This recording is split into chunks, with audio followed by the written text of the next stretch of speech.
Craziest horror franchise sequel you've ever seen? For me, it's hands down 1982's Amityville 2, The Possession. For those that haven't seen it, it's essentially a softcore brother/sister incest porno built within the framework of an Amityville horror movie. Absolutely bananas. I mean, I think Texas Chainsaw Massacre 2 might be the biggest shift in tone I've experienced in a franchise.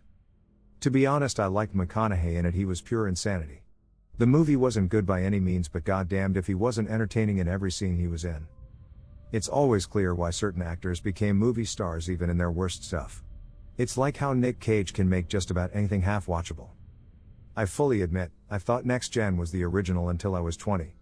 I don't know if it's because I thought it was the original for so long, but I love it. It's funny. Stupid. Sexy. Campy. Ridiculous. Pure midnight grindhouse vibe. It's a lot of fun. Judging by the cover, for the longest time I thought it was called the Texas Chainsaw Massacre. And that it was some low-budget Rocky Horror-esque musical reimagining. It's my very own personal Mandela effect, and it's because I worked in a video store and walked by it every day. I mean, just look at this cover. Definitely Texas Chainsaw Massacre.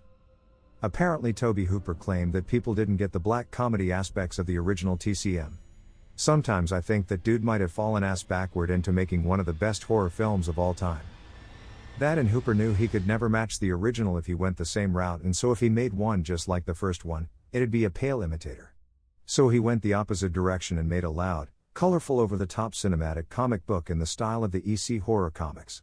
And in that regard, he succeeded admirably. I mean, time showed us that this was the right choice. I think making another grimy and bleak sequel would have been successful, but for Hooper to really open up the TCM world, it shows how weird and different it can be than your normal slasher movie. Congrats to him. I always wonder what happened to him in the long run. He made such amazing classics and then was reduced to straight-to-video horror films. He must have had some disappointing duds along the way. Glad to finally see someone say this. If you have to actively try and convince people that your film has a particular intent or quality that isn't apparent to them, you're wrong about it. Straight from the Death of the Author case files. I've always felt there was a dark humor to the first Texas Chainsaw personally. Though not in the same as the second, that's for sure. Glad to finally see someone say this. If you have to actively try and convince people that your film has a particular intent or quality that isn't apparent to them, you're wrong about it. Straight from the Death of the Author case files. I am still trying to understand A Haunting in Connecticut, Ghosts of Georgia. Why not just make a separate movie that takes place in Georgia? Or not mention the location at all? I get trying to piggyback off the success of A Haunting in Connecticut, but this makes me so angry whenever I scroll past it on streaming.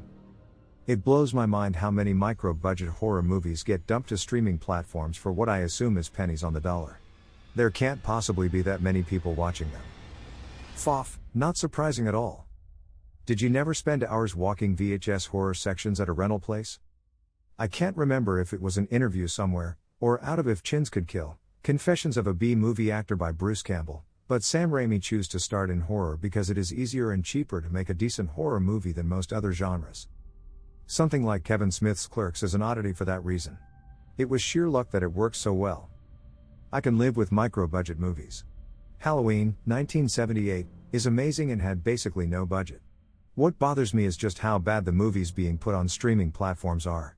The people cannot act, the stories are terrible or boring, they are unoriginal, and I usually give up after 10 or 15 minutes to go watch something I have already seen 100 times. These used to be called direct-to-video or direct-to-DVD. Before that they were drive-in movies. They've always existed, and they almost always suck. Thank God I'm not the only person this bugs. The title is just so ridiculous. I've given serious thought to checking it out because I love a good ghost story, but I swear the movie title just kills it for me. I literally can't get past it. The Collection went so hard compared to The Collector. Like they got a bigger budget and just went bananas, which I am very here for. It's so over the top from beginning to end. I'm bummed that the third is apparently not going to see the light of day. That movie was nuts. The weird human art was like something out of Human Centipede. I wasn't the biggest fan of The Collector, but I really liked The Collection. Love The Collection because it very much follows the same structure as Aliens compared to The Collector's Alien. You've got the original protagonist returning and forced to go back into action alongside a group of armed Marines that get in over their heads. The Key and Peele sketch is not far off from how the brainstorming for the film actually went, Except that while Key plays Joe Dante as a stick in the mud who objects to the crazy ideas, in real life they were largely his. He only did Gremlins 2 because the studio gave him full creative control and he thus turned the whole thing into both a live-action Looney Tunes cartoon and a satire of blockbuster films in general. I watched a panel with him in LA, but that was very methodical.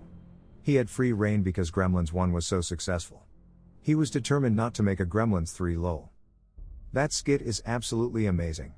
I think I have watched it more times than I have seen Gremlins 2. Which is way more than I care to admit. Gremlins 2 is so fun. Also, if you like Community, in the episode where the group goes to the Inspector Spacetime convention there are cosplayers there wearing what look to be uniforms of tour guides for the Clamp building from Gremlins 2. Such an incredible obscure reference. I'm guessing that's the version readily out there, but does anyone else recall the home video edit where the Gremlins get into your VCR and it cuts to an old Bugs Bunny cartoon, one of the ones with the airplane gremlins? I thought it was really cool that they made a special version for home viewing since the Hogan bit doesn't make sense in a home setting. There is a whole background scene of like 15 mimes being loaded into a police wagon for a solid 30 seconds that has no explanation or integration with the rest of the movie. I mean, many of them have since come out and admitted it was supposed to be subtext. It's pretty shameful how they handled it at the time though. Since it has had a resurgence in the past decade, several people involved feel better about admitting what was really going on in the film. You don't make arguably one of gayest mainstream horror movies on accident.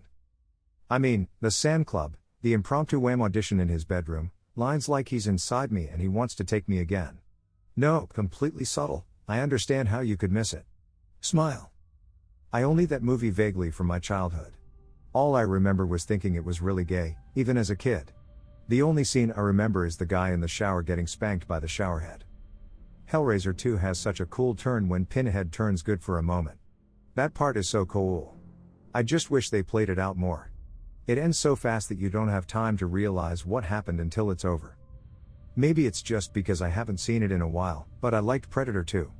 I could imagine seeing it when it came out and being disappointed by how different it is and not having Arnold, but in seeing how badly Alien devolved after Aliens, I kind of think that doing a bunch of different unrelated stories was a better route to go. I also think the Predator does some cool world building in the movie. As a huge fan of the video games, up like half of his tech comes from that film. Also, the idea that predators have been hunting on Earth for a long time was a cool idea. Danny Glover is solid in it too. I also have to give some props to a 90s movie casting a 50-year-old black guy as the lead in a big sequel like this. I'll see your Predator 2 and raise you the Predator, in which the predators have come to Earth to give themselves autism. Predators is way better than the Predator.